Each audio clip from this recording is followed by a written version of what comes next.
you? Hi, is this the senator's office? Yes, this is Senator Butler's office. Hi, I live in California. I voted Democrat in every single election since I was 18. I'm 45 years old.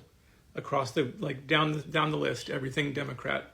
And I just wanted to tell you that I'm Jewish, and what's going on in the Middle East is absolutely atrocious to me, and we need to stop supporting Israel right now. And that if Democrats can't come out and support strongly the ceasefire, then there's going to be a massive party realignment because people are really, really pissed.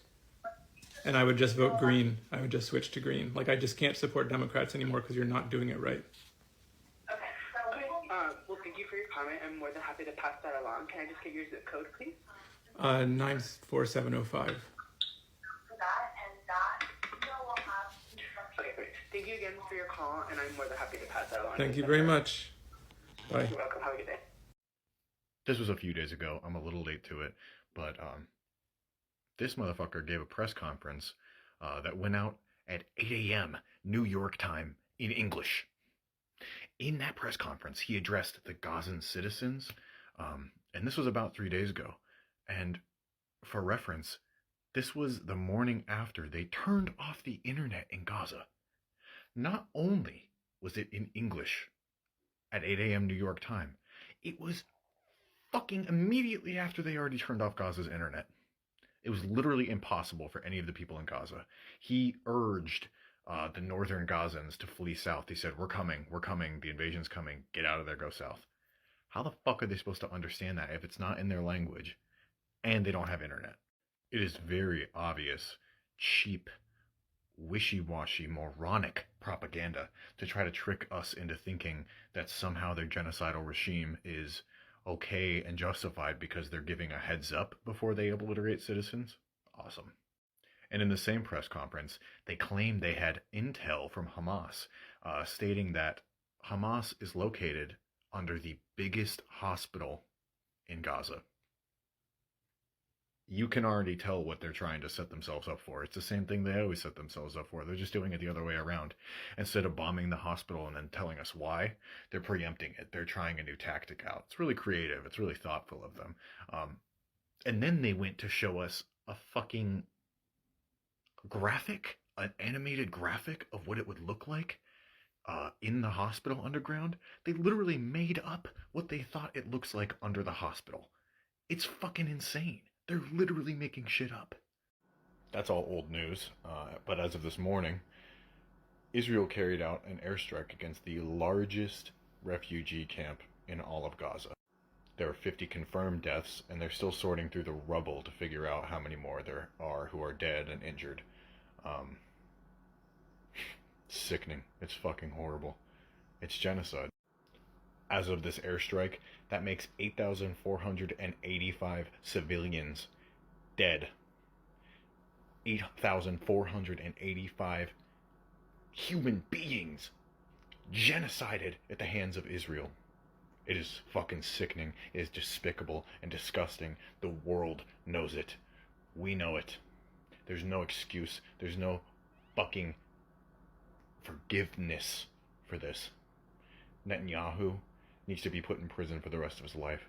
Every executive, every politician, every war-mongering dog who supported this, including our politicians who supported it, should be in fucking prison. I'm going to leave you on the best note I can leave you with. Obviously, there's next to nothing we can do. There's almost nothing we can do to help those people. Our leaders won't listen to us. Our leaders won't even listen to each other when somebody with a wink of thought suggests that there should be a pause.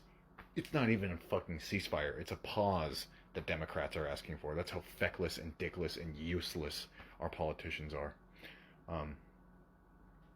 This is our only hope. This is all we can do. Reach out to your politicians. Reach out to your family members. Reach out to anyone who will listen and tell them the truth about this crisis. Everyone around me knows exactly how I feel about this, and you should be doing the same thing. It's scary. It's hard to have to fight with people about this, but this is about genocide. This is about the worst possible thing that could be happening to human beings. Most importantly, go to protests. This protest is going to be happening in Anchorage. I will be there. I will fucking be there. I encourage anyone in Anchorage to please attend this. We have to show our support for Palestine. It's the only way we can let our voices and our opinions be heard and seen. Put your body on the line. Come out with us. There's nothing else we can do. Free Palestine. If you've been following the conflict within Palestine, there's another way that we can help. One way that we can help is doing what's called a financial referendum. A financial referendum makes it so that any form of money that is being spent by the United States government, as long as it's funded by taxpayer dollars, people can make a say on whether or not they want to do it. However, it has to be on one issue at a time. So we are going to do this for a series of things. We are going to do this towards aid. We are going to do this towards funding. We are also going to be doing this towards lobbyist groups, because lobbyist groups, to some extent, do take taxpayer dollars to do what they do. We are going to block whatever funding is going towards there and any form of propaganda that they have been pushing out. We are going to also do it towards federal agencies, because federal agencies have been weaponized in all of these situations previously and currently to make it so that people who have been speaking out about Palestine or certain other issues are targeted by them, including the police, FBI, CIA, so on and so forth. Finally, we are also going to put a referendum out there for Congo, since Congo is also going through a genocide and is also being funded by Israel and the United States. And when we say never again, we mean never again. And this can only work if we are working together on this.